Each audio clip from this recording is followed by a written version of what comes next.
Bihar exam और politics में आपका स्वागत है। तो आज हम इस बहुत बड़ी सिविल को देख रहे हैं। कल 7 मई को पूरे भारत में सुरक्षा मॉक ड्रिल होने जा रही है। हां, यह एक बड़ी घटना है। 1971 के युद्ध के बाद पहली बार देश भर में इतने बड़े पैमाने पर यह घटना हुई है। ठीक है, और पालम में हुए भयानक हमले के बाद हाल ही में जो तनाव उत्पन्न हुआ है, उसके साथ ऐसा ही हो रहा है। बिल्कुल सही, यह संदर्भ यहां बहुत महत्वपूर्ण है। तो इस गहन अन्वेषण का हमारा मिशन मूलतः यह जानना है कि यह अभ्यास क्या है, इसका उद्देश्य, दायरा, इसका अर्थ क्या है। आप शायद इसके बारे में सुन रहे होंगे, इसलिए हम आपको एक स्पष्ट तस्वीर देना चाहते हैं और हम सरकारी घोषणाओं पर भरोसा कर रहे हैं। समाचार रिपोर्टें, आधिकारिक नागरिक सुरक्षा दिशा निर्देश, इस तरह की चीजें ठीक है। तो चलिए बड़े सवाल से शुरू करते हैं, अब क्यों?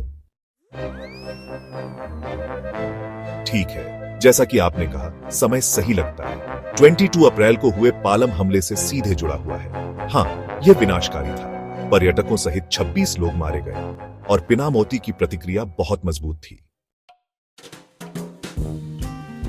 यह था, तो यह ड्रिल, यह वास्तव में एक दृश्यमान कदम की तरह दिखता है, राष्ट्रीय सुरक्षा को मजबूत करने का प्रदर्शन। सरकार ने इसे उभरते खतरे का जवाब बताया है। यह बात तो सही है। इस तरह की बात का कानूनी आधार क्या है? यह 1968 के नागरिक सुरक्षा अधिनियम पर आधारित है। यही इसका आधार है, भारत की निष्क्रिय रक्षा रणनीति के एक भाग के रूप में नागरिक सुरक्षा की स्थापना करना।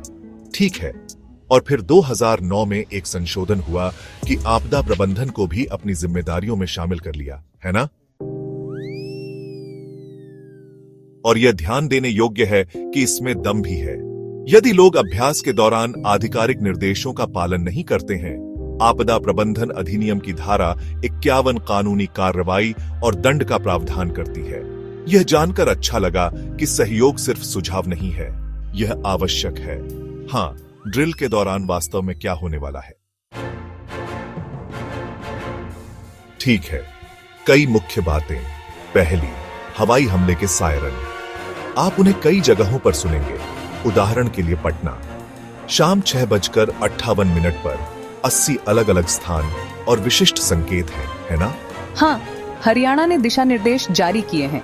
लंबे समय तक लगातार विस्फोट का मतलब है सतर्क रहें, कवर लें। छोटे छोटे रुक रुक कर आने वाले विस्फोटों का मतलब है कि सब कुछ साफ है। काफी सामान्य बात है। ठीक है, सायरन और क्या? ब्लैकआउट उपाय उद्देश्य है रात में किसी भी संभावित दुश्मन विमान के लिए दृश्यता बढ़ाना। क्लासिक ब्लैकआउट ड्रिल, बिल्कुल, जिसे कभी कभी क्रैश ब्लैकआउट भी कहा जाता है। 2003 के नागरिक सुरक्षा मैनुअल में विस्तार से बताया गया है कि रोशनी को किस प्रकार चरणों में प्रतिबंधित किया जाना चाहिए। स्ट्रीट लाइट, कारखाने, कारें, विज्ञापन, सब कुछ, और इसके लिए विशिष्ट समय भी। हाँ, पैटर्न सायरन बजने के ठीक बाद शाम 7 बजे से 10 मिनट के ब्लैकआउट की योजना बना रहा है। हरियाणा सरकार शाम 7 बजे से 8 बजे तक अधिक समय तक खुले रहने की सलाह दे रही है और उनके पास ड्राइवरों के लिए सलाह है। वे ऐसा करते हैं, गाड़ी किनारे लगा देते हैं, हेडलाइट्स बंद कर देते हैं और सभी के लिए एक चेतावनी, ब्लैकआउट अवधि के दौरान लिफ्ट का उपयोग करने से बचें, बिजली प्रभावित हो सकती है। ठीक है, यह महत्वपूर्ण सुरक्षा सलाह है। सायरन, ब्लैकआउट और क्या शामिल है? निकासी अभ्यास, लोगों को उच्च जोखिम वाले क्षेत्रों से सुरक्षित आश्रयों में ले जाना, वास्तविक निकासी का अनुकरण सटीक रूप से, प्लस नागरिक प्रशिक्षण, प्राथमिक चिकित्सा जैसी बुनियादी चीजें, शायद कुछ अग्निशमन आश्रयों का उचित उपयोग कैसे करें। उदाहरण के लिए, दिल्ली शिक्षा निदेशालय ने स्कूलों को बताया है कि उन्हें क्या करना है। ठीक है, स्कूलों को शामिल करना, हाँ, और एनडीएम राष्ट्रीय आपदा प्रबंधन प्राधिकरण, यहां तक कि आपातकालीन सावधानियों पर एक वीडियो गाइड भी जारी किया गया। आपातकालीन सेवाओं के बारे में क्या? वे बड़ी संख्या में पुलिस, नागरिक सुरक्षा स्वयंसेवक, यहां तक कि कुछ गैर लड़ाकू सशस्त्र बल कर्मी भी। एम्बुलेंस सेवाएं भी दिल्ली की बिल्लियों की तरह निश्चित रूप से बड़ी लामबंदी और संचार परीक्षण। हॉटलाइनों, रेडियो संपर्कों, विशेषकर भारतीय वायुसेना के साथ संपर्कों का परीक्षण करना। यह सुनिश्चित करना होगा कि महत्वपूर्ण लाइनें काम करें और अन्य पृष्ठभूमि सामग्री, हाँ, पुराने बंकरों की सफाई जैसी चीजें, शायद कुछ छद्मावरण। अभ्यास, यह सुनिश्चित करना कि निकासी योजनाएं अद्यतन हैं, यह व्यापक है, यह वास्तव में ऐसा लगता है। तो वास्तव में कौन भाग ले रहा है और यह कहां हो रहा है? यह बहुत बड़ा काम लगता है। ऐसा है, उन्हें लगभग 4 लाख स्वयंसेवकों की उम्मीद है। नागरिक सुरक्षा महानिदेशालय के ठीक अधीन बहुत बड़ी संख्या, और यह वास्तव में राष्ट्रव्यापी है। डेली 55 स्थानों पर स्कूल प्रशिक्षण और यह ऑपरेशन अभ्यास कर रहा है। मध्य प्रदेश में शाम 4 बजे अभ्यास की योजना बनाई गई है 5 जिलों में। ठीक है, पंजाब के 20 स्थानों पर आधारित मार। गृह मंत्रालय के दिशा निर्देशों के अनुसार गुजरात में 13 जिलों में 19 स्थानों पर टीकाकरण अभियान चलाया जाएगा। महाराष्ट्र के पुणे में 10 जिलों में 16 स्थानों पर सायरन के परीक्षण का अभ्यास किया गया। यह लगभग हर जगह है। ओडिशा 12 जिलों में गांव स्तर तक साप्ताहिक अभ्यास कर रहा है। कर्नाटक 3 जिलों में रणनीतिक स्थलों, परमाणु, ताप विद्युत संयंत्रों पर ध्यान केंद्रित कर रहा है। हारकोन 5 जिले, घाटी भी, हाँ, वहां 7 जिले हैं। एसडीआरएफ, राज्य आपदा प्रतिक्रिया बल को शामिल करना, वे अक्सर पहले उत्तरदाता होते हैं। तामिलातु आलोचक पर ध्यान केंद्रित कर रहा है। आधुनिक परमाणु ऊर्जा स्टेशन, चेन्नई बंदरगाह जैसी बुनियादी संरचना, बिल्कुल। उत्तर प्रदेश और हरियाणा में राज्यव्यापी। हमने जिन विशिष्ट सलाहों का उल्लेख किया है, उनके साथ अभ्यास करें।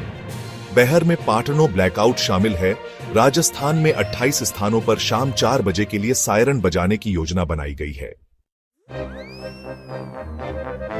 और फिर आपके पास त्रिपुरा, असम, हिमाचल प्रदेश, मणिपुर, हैदराबाद हैं। सूची लंबी है। यह वास्तव में राष्ट्रव्यापी प्रयास है। अतः संक्षेप में कहें तो नागरिकों और स्कूल जैसी संस्थाओं के लिए मुख्य निर्देश क्या है? स्कूल या अस्पताल ठीक है। नियमित नागरिकों के लिए यहां एक सायरन है, तुरंत ढक जाएं। ब्लैकआउट के दौरान सभी लाइटें बंद कर दें। खिड़कियों से दूर रहें। सरल किंतु महत्वपूर्ण तथा सामान्य तैयारी। हां, कुछ जरूरी सामान तैयार रखें। पहले पानी, टॉर्च। उस तरह की बात। जानिए सायरन का क्या मतलब होता है। हो सकता है आपके घर में कोई सुरक्षित स्थान निर्धारित हो। उन विशिष्ट हरियाणा नियमों के बारे में क्या? ठीक है, वहां ड्राइवरों के लिए सुरक्षित रूप से रुकें, हेडलाइट्स बंद कर दें और ब्लैकआउट के दौरान लिफ्ट न चलाएं। भगवान और संस्थानों के लिए स्कूल आपातकालीन निकासी का अनुकरण कर रहे हैं। उनकी मानक प्रक्रियाओं, उनके एसओपी का पालन करना। इनका उद्देश्य कर्मचारियों को बच्चों को सुरक्षित तरीके से उठाने, लाइटें बंद करने, खिड़कियां ढकने आदि के बारे में प्रशिक्षित करना है। बतख और कवर के तहत डेस्क ड्रिल, अस्पताल।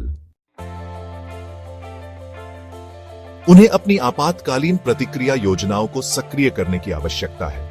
मूलतः उच्च सतर्कता पर रहना होगा। औद्योगिक इकाइयां, विशेष रूप से खतरनाक सामग्रियों वाले लोग रोकथाम प्रोटोकॉल का अनुकरण करेंगे, लेकिन आवश्यक सेवाएं जारी रहेंगी। हां, यही योजना है।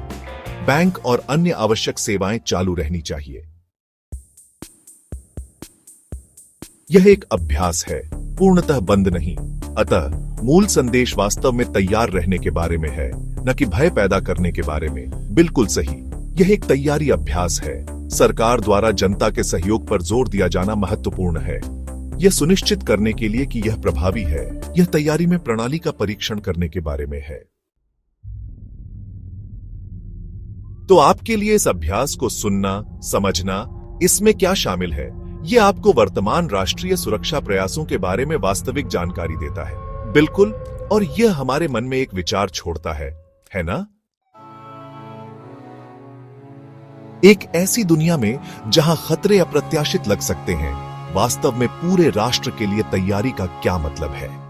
हम सतर्क रहने और अपना सामान्य जीवन जीने के बीच संतुलन कैसे बनाएं? व्यक्तिगत रूप से और सामूहिक रूप से हमारी क्या भूमिका है तथा चीजों को सुरक्षित और लचीला बनाए रखना के बारे में सोचने के लिए कुछ